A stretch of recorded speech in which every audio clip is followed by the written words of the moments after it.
Normalement, j'adore les voyages en avion. Il n'y a que peu de choses que je n'aime pas. Et si tu arrives à ignorer le fait que tu passes des heures dans un siège étriqué avec un enfant qui te donne des coups de pied dans le dos, le seul problème qui subsiste est la température si basse dans la cabine des passagers. Alors y a-t-il une raison aéronautique qui explique cette souffrance ? Au début, j'ai pensé qu'en imposant de telles températures glaciales à l'intérieur de l'avion, les compagnies aériennes essayaient simplement d'aider les passagers à s'acclimater aux différentes conditions météorologiques. Après tout, le temps pourrait être beaucoup plus froid une fois à destination. Eh bien, j'avais tort. Même si cela peut paraître ridicule, des vents froids soufflent dans la cabine pour te procurer un maximum de confort. Attends, quoi ? Premièrement, la température dans la cabine n'est pas aussi froide qu'elle peut paraître. Elle est normalement maintenue entre 22 et 24 degrés et tombe rarement en dessous de 18 degrés. En fait, c'est la température moyenne dans la plupart des bureaux. Alors quel est le problème ? Rappelle-toi que lorsque tu voyages en avion, tu ne te lèves pas de ton siège très souvent. Par conséquent, ton corps ne produit pas assez de chaleur pour se réchauffer et tu te sens plus froid que dans d'autres circonstances. Par contre, si la cabine est complètement occupée, les passagers dégagent eux-mêmes suffisamment de chaleur pour réchauffer la cabine de façon significative. Quoi qu'il en soit, il s'avère qu'il y a un lien entre la pression et la température dans la cabine des passagers et les gens qui s'évanouissent en plein vol. D'abord et avant tout, les passagers ont tendance à perdre connaissance dans les airs plus facilement qu'au sol, en raison d'une condition spéciale appelée hypoxie. Elle survient lorsque les tissus de l'organisme, y compris le cerveau, ne reçoivent pas assez d'oxygène et ne peuvent pas fonctionner correctement. Mais si la température à bord de l'avion est trop élevée et que la pression est supérieure à la normale, ces facteurs peuvent s'aggraver et augmenter la probabilité d'une réaction négative.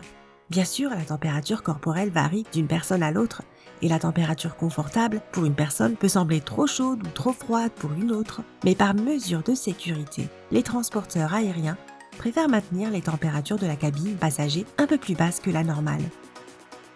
Et dit comme ça, je préfère porter plusieurs couches de vêtements supplémentaires plutôt que de laisser ce pauvre type à côté de moi s'évanouir. Cependant, tu n'es pas aussi susceptible de grelotter tout au long du vol si l'avion que tu as pris est neuf.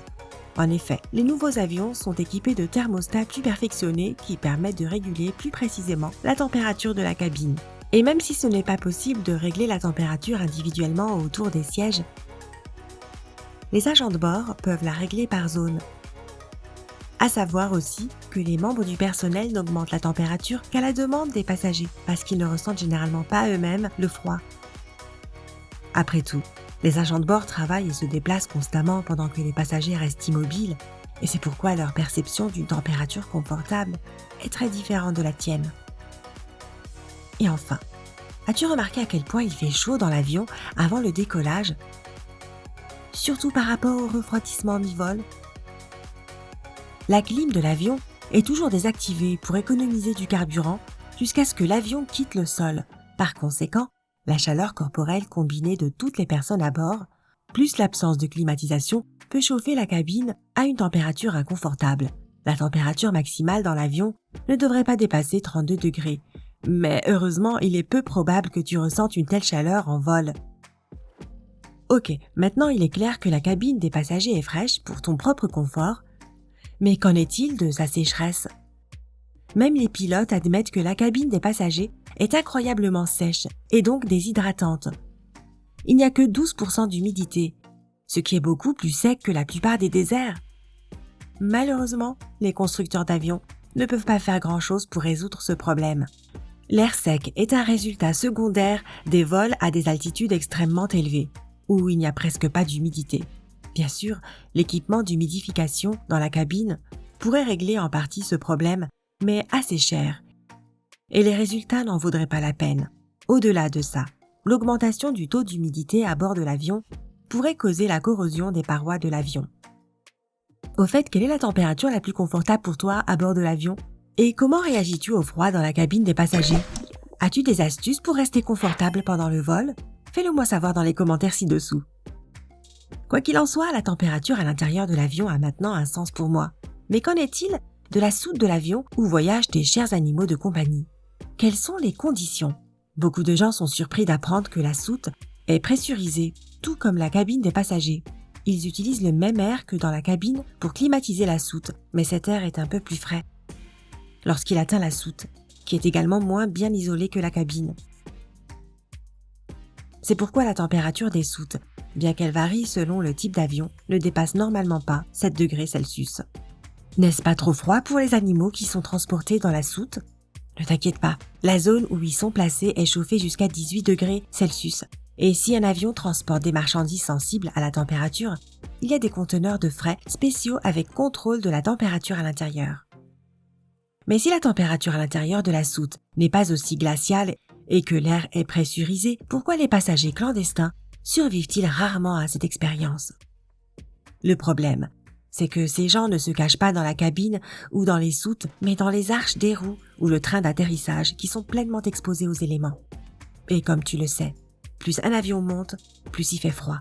Si la température avant le décollage est d'environ 21 degrés Celsius, alors à l'altitude de 10 700 à 12 000 mètres, qui est à l'altitude de croisière habituelle, elle peut descendre à moins 57 degrés Celsius.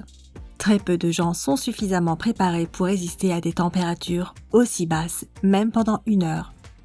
Au fait, sais-tu pourquoi les avions laissent des traînées blanches dans le ciel? À vrai dire, j'ai toujours pensé que c'était une sorte d'émission. Tout comme celle produite par les vieilles voitures. Mais il s'avère que la traînée de condensation apparaît pour la même raison que ton haleine quand il fait froid. Les gaz d'échappement de l'avion sont humides et chauds, et lorsqu'ils se mélangent à l'air glacial et à la basse pression en altitude de croisière, la vapeur d'eau se condense mais peut aussi geler. Ce processus ressemble exactement à des courants de fumée blanche dans le ciel, tout comme ton haleine par temps froid. L'épaisseur et la longévité des traînées blanches peuvent varier en fonction de l'humidité et de la température de l'atmosphère, ainsi que l'altitude de l'avion. Et c'est pratique, car grâce à cela, tu peux prévoir le temps qu'il fera. Si une traînée blanche laissée après un avion est fine et courte, cela signifie que l'humidité est faible là-haut. Par conséquent, il y a de très grandes chances pour que le temps soit bon.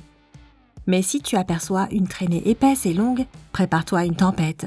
Une telle trace indique une forte humidité dans l'air. De temps en temps, il se peut que tu remarques des traînées droites et épaisses qui se déforment doucement, ou même des anneaux bizarres qui flottent dans le ciel. Cela signifie soit que l'avion subit de la turbulence, soit qu'il vole dans un air de densité et de température différentes.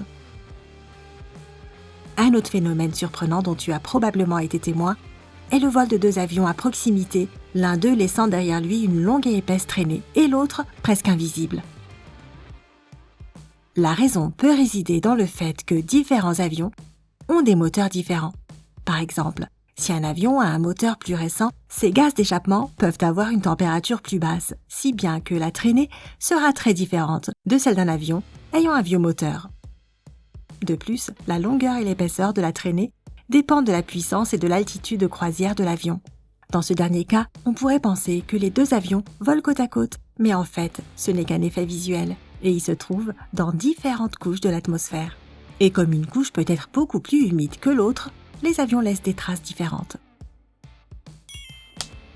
Si tu as appris quelque chose de nouveau aujourd'hui, alors clique sur j'aime sous la vidéo et partage-la avec tes amis. Et voici d'autres vidéos que je pense que tu vas adorer. Il suffit de cliquer à gauche ou à droite et n'oublie pas, prends la vie côté sympa.